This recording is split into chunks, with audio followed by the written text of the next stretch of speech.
So like I was talking about before, eating the core, it says right there, test to purchase. So with this particular spindle, we received it just like that unit right there. These are DMG Mori. If you're not familiar, we're gonna test run these spindles. We're gonna evaluate them. We're gonna figure out the overall condition of this unit.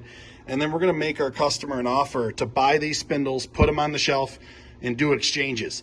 At Motor City, we get asked every single day if we have spindles in stock, and the answer is yes, but it can be difficult to match up identically what you're running. There's so many different makes and models out there. We rebuild literally hundreds of different makes and models, but we are purchasing more and more spindles, specifically all the major brands, DMG Mori, Mazak, Akuma, Doosan, Grobe, Kessler, Weiss, Setco, Pope, you name it, we're buying more and more of these spindles. So if you're interested in selling your spindles, if you're interested in a free evaluation, you know, we'd love to help you eat the core.